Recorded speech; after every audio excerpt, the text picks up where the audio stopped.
Hi everyone, welcome to another G News update. Well, here we are at sunny Oniroa on Monday morning, and we've all just watched Christopher Luxon do his media rounds in New Zealand again, and repeat the same kind of spin that we're pretty used to now when it comes to facing down and batting away all objections by most of New Zealand about the position that the New Zealand government has recently taken on the statehood of Palestine. One of the things that really pisses people off is when Christopher Luxon creates false equivalences. And this morning we saw in the interview on Breakfast on Television New Zealand, John Campbell actually come in just for this one interview and basically rip apart Christopher Luxon's spin. Christopher Luxon likes to say there's a number of people who say yes, there's a number of people who say no, and there's also a number of people who don't know. But John Campbell wasn't having any of this vague A number stuff and basically said, hey, look, there's a big majority of people that actually support the statehood right now. He basically also said that when it comes to the number of deaths, you know, you hear Luxon emphasizing first Hamas, this terrorist organization, and the spin goes in a certain order. It starts off with this is a brutal terrorist regime. This is a brutal terrorist organization. I'm the one that actually called them out. I'm the one that officially said in February 24 that they were a terrorist organization. And as you know, John, there's 48 hostages still, 20 who we think are still alive. And this Hamas crowd, you know, they're terrorists, and terrorism is not something that we can abide by. But John basically said, well, what about the 65,000 people who have died, at least in the official figures from last Thursday? But this morning that number had been updated to 66,005, which I wrote about this morning. 66,005, that's disproportionate. And of course, once he was challenged, Luxon had to agree that that was disproportionate. It's just that he never actually voluntarily has provided that information alongside the 48. Because the 65,000 and the 66,000 now, next to the 48, does make his positioning look out of whack, doesn't it? Like 48's a lot smaller than 66,000 deaths, right? And 20 who are still alive, you know. And we don't hear about the prisoners. We didn't hear any conversation really about the 10,000 or 11,000 people who are in prison, many of whom have just been arrested. Since the 7th of October, about 5,000 people have been arrested and taken hostage by the Israeli government, but it's not emphasised or known in Western media. Nobody talks about it. So these conversations from the Prime Minister are carefully constructed to exclude and omit that information. And I think that's pretty disgusting, really, that we hide that and our media doesn't really correct that. But we did see John Campbell point this out this morning, and it was very refreshing to see the media kind of get some balls, be it late to the spin that's been going on now for a while. It was good to see him do this. The other points were that Cabinet had proactively released the Cabinet paper that they had considered about 3 weeks ago. 11 days ago, they made a principled decision. They knew what it was. They made out that they couldn't possibly do anything. They hid behind the idea that they were being transparent with the public because they were going to consider some facts. But they wouldn't say, while they're being transparent, what those facts they were seeking were. They wouldn't even say what the process was. They were being so untransparent. So here was Luxon this morning trying to swing the idea that all the secrecy and hiding over the last 2 or 3 weeks, where they wouldn't even talk about what they needed to know, was somehow transparent. And this is the kind of thing, it's like a reversal world where the very, very opposite of the facts is stated, and everyone just sits back and sort of accepts it because it's a confidence game. You know, Luxon is trying to bullshit you to your face. You know, he does it with confidence. Everyone goes, oh, well, it was transparent. That's all right. I agree because I'm ignorant. I don't really follow things. So I wouldn't know if he's lying to me or not. But when you do know he's lying, which is fortunately my case because I get to focus on it all, it's kind of offensive, really, to say you're being transparent when you're being very, very secretive. And of course, there were no good answers, were there? John Campbell sort of said, look, these 2 points that are in that Cabinet paper, one was to stick with the status quo, our old and traditional position of recognising statehood when certain conditions were met. And the other one was, you know, add some conditions now and recognise that if those conditions are met, you know, then we can recognise the state now. So The reasoning not to do that wasn't very clear. Basically, Luxcon launched into this tirade against Hamas being terrorists, terrorists, terrorists, terrorists. But this ignores the much greater state-sanctioned terrorism from Israel, which is about killing civilians, you know, bombing hospitals, bombing civilians. That's all terrorism. Killing and shooting people as they're huddling and waiting for food, they're starving to death. That's terrorism. But he's using spin here. He's not actually being straight with the New Zealand public. New Zealand public can all see through this now. And it's pretty shocking, isn't it? So Campbell has started to pull him up. Like, why couldn't you just do what our partners, three out of four of our partners in Five Eyes have said, look, we'll put these conditions in. This is this is complete 180-degree opposite of what the UK have said. You know, they're saying it's about the possibility of Palestinian statehood disappearing entirely, so we're going to act now to prevent that happening. But New Zealand didn't seem to care about running that risk that statehood may never happen because things won't be perfect. Over in Newsroom, they've said that this is a triumph for pragmatism over principle. Like, throw the principles out, don't have any moral principles. Just be pragmatic and sit back and wait for perfect conditions and don't act this way. John Campbell tried to raise this point by saying, look, when it comes to moral leadership, like Christians leadership, he'd gone into Luxcon's maiden speech and, you know, referred to people like Martin Luther King, referred to some of the great people in history. They didn't sit back and wait for perfect conditions before they went out and did something and acted. And old Luxcon was like flabbering around like he was lost. He was unable to do anything convincing about this. Helen Clark has also been very vocal and come out and spoken quite strongly about how Christopher Luxcon should have been upfront and transparent with the New Zealand public instead of secretive. 11 days ago at that press conference, he could have said all of this, but he didn't. He waited. And there seems to be no clear explanation about what we were waiting for. What are those facts that we had to find out? What were we doing over in the United Nations? What were we trying to find out that we didn't already know? Well, no one can answer that question. Now, another point I'd like to make while I'm talking to you is how fact poor the reporting in New Zealand is. I talked about this briefly in an article this morning, but let's go a bit further. The Times of Israel this morning detail every 21 points in the 21-point Trump plan. As you know, there have been a lot of international proposals for quite some time put forward to do something, to actually move a force in on the ground to Gaza. Trump's administration had picked this up late and made a proposal. Approximately about 5 days ago, this started being floated around at the UN. And Arab states and European partners have actually kind of endorsed the plan, got on board. There's been quite a bit of talk about who will run some kind of international committee that a Palestinian techno government would report to if they got set up in Gaza. Anyway, those 21 points, they've been reported to everyone reading newspapers over in Israel, in the Times of Israel. Now, nobody in New Zealand knows what those 21 points are. And nobody gets to read this in New Zealand newspapers because New Zealand media don't want New Zealanders to know what the 21 points are. Well, either that or they're just useless and can't be bothered. I'm not sure what the reasoning is, but it doesn't look good. We're not being informed very well, are we?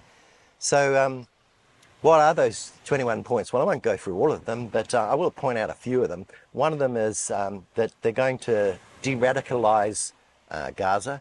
They're going to redevelop Gaza. There's going to be a new government set up, obviously, this one that will actually look after Gaza. It'll be formed from people picked from within Palestine, Palestinians, but they will report to this international committee, which will be established by the United States, Europe, and Arab nations. And there'll be peacekeeping forces put in. The IDF will immediately cease all of its operations, boom, like that.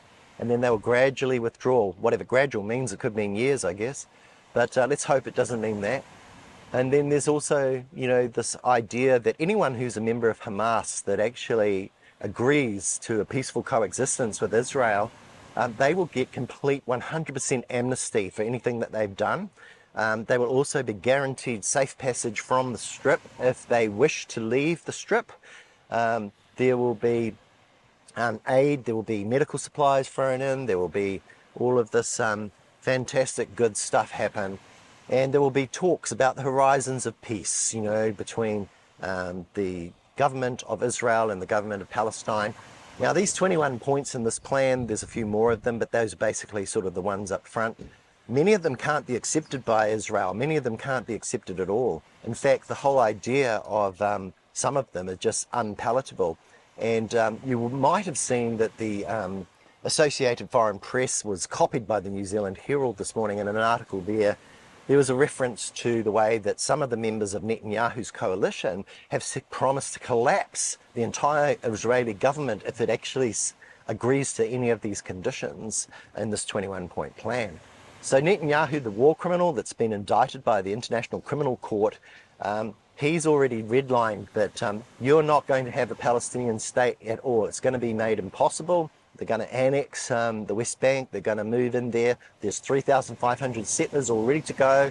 They're going to draw division lines. They're going to divide that territory up further. Davey Boy knows this, so does Winston. So they're sitting back waiting for these actions to happen while we don't really sanction any of the money, any of the trade. We just say it's too small to sanction. We come up with excuses not to do any real sanctioning. And we certainly don't apply any pressure to Israel. In fact, we give them sort of the big applaud. We get rewarded by Israel. Their ambassador is out there boasting about how great it is that New Zealand has actually sided with them. 18.2% of the world has been a holdout. So we join countries like Singapore and Japan and South Korea and the United States and a few other stragglers who are holdouts now. But over 80% of the world is saying, no, we don't agree. We don't agree. Recognize the state of Palestine today. And I think there's been a huge reaction in New Zealand. I've got tens of thousands of views going on. We've got many, many shares. People are saying, well, if the government's not going to recognize the state of Israel, I recognize the state of Israel. And it's good to see people speaking out and taking action. I think we should get quite activist about this. I don't think we should let this go because we're already seeing the media trying to move on. Ingrid Hipkiss was talking to Luxcon about how he could have gone down a conditional path. Luxcon was still being incoherent, dodging around, and basically it didn't make any sense. The only place where he found favour was with Mike Hosking, who absolutely agrees with everything, obviously, and thinks it's very logical, and this tough, hard decision that we made that wasn't very popular was the right thing to do. That's Mike Hosking, and there are people in the world that believe that Mike Hosking's never made a mistake, that he's perfect, that he's always right, that it's always common sense, Mike. And those people tend to not know all the facts. They don't really know about the fact that there were 5,000 prisoners in Israeli jails before the 7th of October, for example, and they'll come onto my page and try and give me a lecture without knowing their own facts. But on that point of what happened here, Helen Clark's been really strong. She's come out and sort of said, look, Luxcon should have been at the UN. He should have been there. This was pretty bad watching the foreign minister just show up during what was pretty much a dead zone at the UN. Underwhelming. In fact, Luxcon should have fronted this 11 days ago. Well, it's about 2 weeks ago now, at the press conference, but he didn't. He hid from it. He stayed away. He watched the rugby with his son, William, who some people said looked very much like Martin Guptill.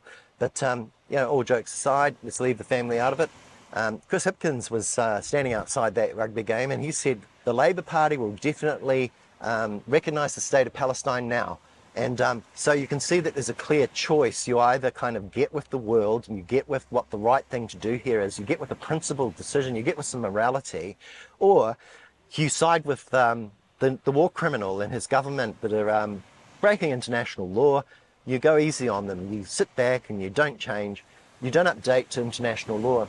Now, Audrey Young, she came out this morning, and good on Audrey for at least repeating the views of Colin Keating that I mentioned yesterday, which were basically this whole thing, it's a constituent thing around the world and legitimacy.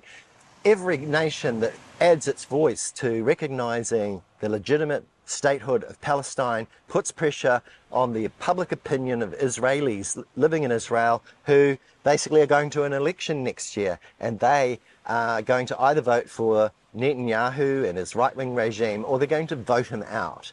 And New Zealand could have done something about shaping that opinion. So these Israelis are now looking at New Zealand and going, wow, look, they're on Netanyahu's side. Winston Peters is with the war criminal, so is Davey Boy, he's with the war criminal, and so is Luxcom. You know, there's plenty of words, but as has been pointed out, they're all pretty empty, aren't they? So I don't want to keep ranting on and on and on, but we're pretty fact poor. We don't have the 21-point plan. None of us probably know that Netanyahu's meeting with Trump in the next day or so to go over this plan. Not many of us would probably know that already Trump is boasting that he's looking like a deal is going to happen. But he does that, doesn't he? And Netanyahu's redlined any kind of statehood in future and probably won't be doing anything much more. Maybe he'll agree to a temporary ceasefire, but I can't see him backing down too far out of this unless there's a wriggle room in there for Israel to continue its dominance over Gaza, getting rid of Hamas, etc. So maybe they'll solve getting rid of Hamas, but continue with the annexation or continue with those illegal settlements. There's about 700,000 people who are living on Palestinian land. There's an erosion of those borders. New Zealand's position is really trying to assist Israel to kind of like make it impossible that there will ever be a Palestinian statehood. Not now, not never is really our position, I think. Anyway, we'll see these whole arguments distracted from this afternoon. There'll be some announcements made by the national government as the media moves on, and we'll all move away. None of us will probably think much more about it in the media as the week goes on. There's a flotilla obviously heading towards Gaza. There's some warships that are accompanying them. They're probably not there to do battle. They're probably just there to protect their citizens. If there is an attack, I think they'll probably all run away. But, you know, it's the kind of stuff that we should be reporting in New Zealand. We should know about the 21-point plan in detail. We should know what's happening with Trump and Netanyahu. We should know about the protests in New York, about how New Yorkers have taken to the streets and they want Netanyahu arrested. They don't want him just showing up at the White House as if he's not a indicted war criminal. And we want to see some sanctions. We want to see some real action from governments. We want to see them bite where the money hurts, you know. But instead we see this kind of half-assed action. We see this, we'll do the very least possible, like Winston Peters and Davey Boy and Christopher Luxcom. And that's not good enough when there's a genocide unfolding. That's all I have to say today. Have a wonderful day, and I'll talk to you all again soon.